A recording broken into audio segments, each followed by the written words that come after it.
What's going on YouTube? Q back here again with another video for you. Today's video, I'm about to explain to you all why I got my 2024 Acura Integra Type S. So if you've been with the channel, you know that I had a 2023 Acura Integra A-Spec 6-speed manual, the technology package. And then I ended up selling that about a month or two ago, and then I bought the Type S. So why would I buy the Type S? So I made a couple videos talking about the Type S before I got it, and I said some things about it, and I was going back and forth on it. So I thought it was a terrible value. They missed out on some features, and then I still bought one. So what the heck was I thinking doing that? So I'm about to explain to you why I still got one of these even after the remarks that I did make.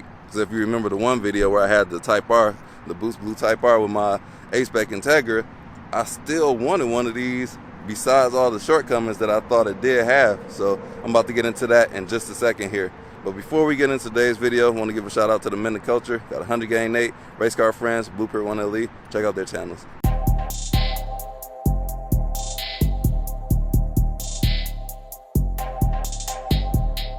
I said it before and I'll say it again. The Integra Type S is no great value. And me, since I paid $58,000 for it, that 52 is already like, whoa, that's kind of a lot, especially when the Type R starts at like 44, and you gotta pay markup. But then this, I paid 58 before taxes.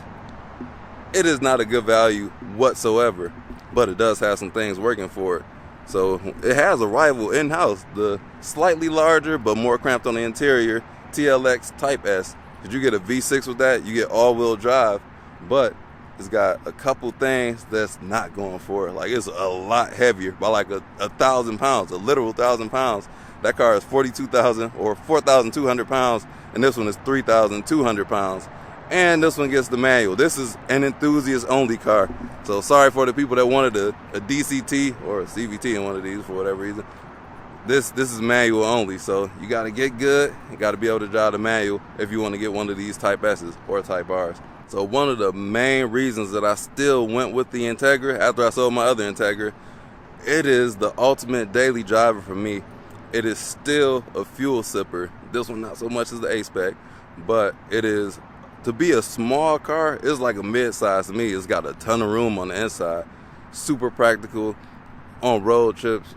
I haven't driven a better car for road trips because the thing drives itself pretty much. You got the Acura watch, which takes control of the car. You got to have your hands on the steering wheel, but it is such a good car to drive in the twisties, and this car steps it up a notch. Like, even my A-Spec, I used to do some dastardly things in the curves with that car, and this car is just a couple notches above that because this is way more extreme than that one.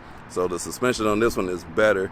It gets soft and it gets firmer than what the A-Spec did, and that was one of my gripes about the A-Spec. It was not firm enough. The Civic Si was good as far as the firmness goes, but this one, you couldn't, they didn't have the active dampers on that one. This one is adjustable, so that's got that going for it. This one is slightly less of the ultimate daily driver because I did lose a seat. I got 2 cup holders. Captain's chairs, that's what we going with, captain's chairs, folks.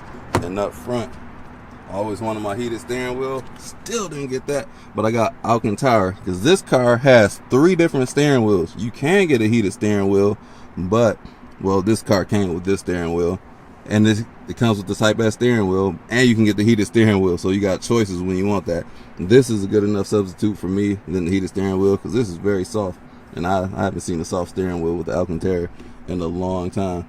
And then the seats on here, the A-Spec had red inserts in the middle. Well, all the red kind of clashed, but this kind of has contrasted with it, with the red on the outsides and the black in the middle. So I like these better than the A-Spec seats. These were very, very, very hard seats at first, but now they're kind of I think I'm breaking them in a little bit, so they don't feel as bad. Or it could just be me getting used to the car with these hard seats, because at first impression of these seats, they were very hard. I was like, ouch! Got a rival over here coming to see what's up. You can't even get one of those in the manual anymore. What else does the Integra have going for it? The looks. I said this before, I don't see a bad angle on this. This is a great looking car. We got to do the walk around. They did a phenomenal job with everything considering looks on this one. It doesn't even look like a front wheel drive car. We got the bronze wheels, got the ground effects on here, the big grill. aggressive. The hips, my favorite part. Got the ventilation from the engine so we can keep it cool. The black mirror caps. Man, this thing is a work of art. We got the chicane tail lights, which is nothing more than the curve on the racetrack.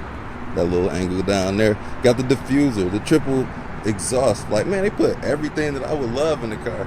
And not only does it look good, it sounds amazing too. 4.4 baby.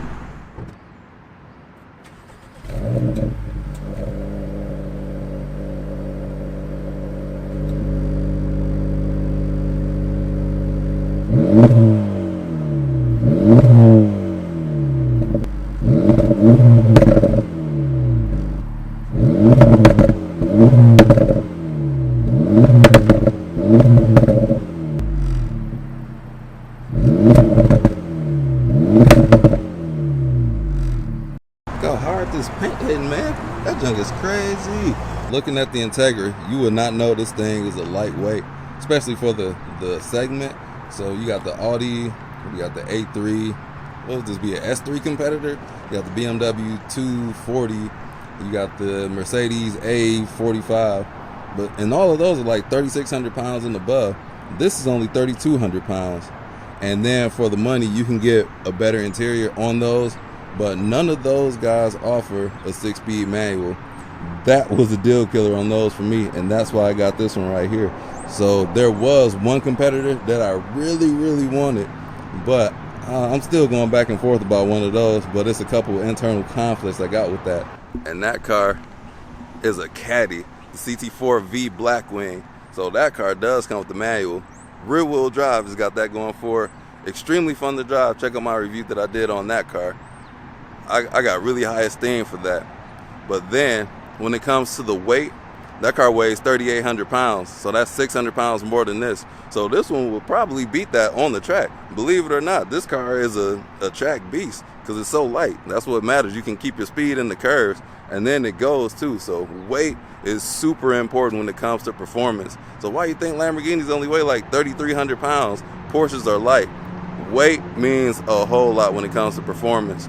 And then a lot of cars nowadays, they just negate the weight with the horsepower, but then you still got to handle. And handling technology has come a long way, but there's no greater feeling than having the lightweight car. But another reason that I could not just get the CT4V Blackwing is because my dream car sits right above that. There's no way that I can buy a CT4V Blackwing knowing the CT5V Blackwing exists. That has been a dream car for me. The CTS, their naming sucks with Cadillac, so I've been wanting the CTS V for the longest. I wanted the wagon. I saw one for like $42,000 a few years ago, but I wasn't in the place where I could get that. And now that I can get them, they're like $60,000, $70,000. And it's like, missed that boat.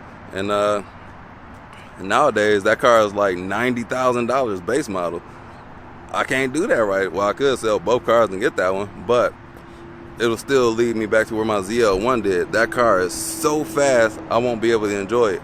I still really want one, but I need, it takes time for me to get one of those. So I need other cars to complement. So the best upgrade from the A-Spec coming up to this one itself is the engine alone. So this one comes with the 2-liter turbo. So now, yeah, this don't have struts, so got a prop rod in here, but it takes it from a 1.5 liter with 200 horsepower and 192 pound-feet of torque to 2 liters, 320 horsepower, 310 pound-feet of torque. So that's a nice step up in power. And then I'm hearing things, a lot of people commented about the oil dilution on the 1.5 liter. I don't know if that's true or not, but that's what they say, so I'll roll with it. A few people said it, so I don't know. But that car is not meant for it's not meant to be beat on like that. This car, on the other hand, even decorated it nicely up under this hood too. Straight from the Civic Type R with a better tune. So I'll probably be doing a little something up under here at some point. I already spoke to PRL, so look out for that in the near future. And this 2-liter, shout out to my sensei, Crispy 2.0. He has since moved on from his Accord, but he gave me a lot of information on these engine, man. They can take a lot of power. They're reliable and efficient, man. You just can't go wrong with this. This is the engine that should have came in the A-Spec. And I wish they would have made this with all-wheel drive. But Honda has a thing about being lightweight. But I don't know, that didn't fly for the TLX. That thing weighs as much as the SUV. It's only like 200 pounds less than the MDX, so I don't know. With the Integra, they chose to do some weird things, cheaped out things, if you ask me. But it is what it is. Still a glorious car. One more thing I want to add. RPMs on here. So Hondas with the VTEC normally revved out way out there. We got something that's revving out to 8,000, 9,000. Hello to the S2000. But this one, the A-Spec revved out to like 6,500. I know it wasn't 6,000, but this one gives you a little bit more. So we're revving out to 7,000. So, and the power just builds as it goes. So it is a very, very torquey engine, and you get to rev it out as well. So what's not to like about that? And the last thing I want to talk about, have you driven one of these on the track? I personally have not, but I've seen a lot of videos, and I did get to ride along in the Civic Type R. Shout out to the Topher, he took me in his car on the track. I'm in this video too, I didn't even know he dropped it. He dropped it like 2 months later. That car is so fun on the track, and it didn't feel like a front wheel drive car at all. And that's what most people will dog about it, that it's front wheel drive. But on the track, at its limits, really easy to drive, and it does some rear wheel drive things. The back end just swings around, and I haven't felt anything like that in a front wheel drive car at all. It is so fun. You can just go to the extremes. Just very approachable, man. These cars, I assume this car does the same thing. I want to see if this car will rotate on the track, but I'll get to that later on. At some point this year, I'll get this on the track, and we'll see what we can do at the limit. And then my on-ramp where I went nuts in my A-Spec on, they closed it down. We got a ton of construction out here. So we'll get to that later on. But as far as handling, I haven't got a chance to approach the limits just yet, just because of where I'm driving at. I just need to get away from the city and get to the curvy roads. That's where the car shines, in the twisties. This suspension on here is top notch. It does so well, just so well, and it's so light. And every time I get a little taste of it, I'm like, dang, I just need more. But all I got around here is on-ramps, which I'm probably about to hit one right now, because since I'm talking about it, why not this early on a Saturday morning? I'm about to do it. So that's why I bought the Integra Type S. Like I said, it's not the greatest value out there, but it does have a lot going for it. And it's things that I'm willing to live with, so compromises. And it got that manual. The manual is the number one thing that I'm not buying the car without a manual. That's not even, like, people recommend other cars, like, oh, I would have got a Mercedes C300. Like, I will never, ever consider, like, I honestly would rather drive an EV than an automatic. That's just me. A lot of people hate EVs, but if I'm not driving a manual, I might as well drive an EV. Why not? So hopefully I was able to bring a different insight, different perspective to you all, and why I got this Integra Type S. So I'm Q, checking out. Like, comment, subscribe, hit the bell, browse the channel, and I'll catch you in the next one.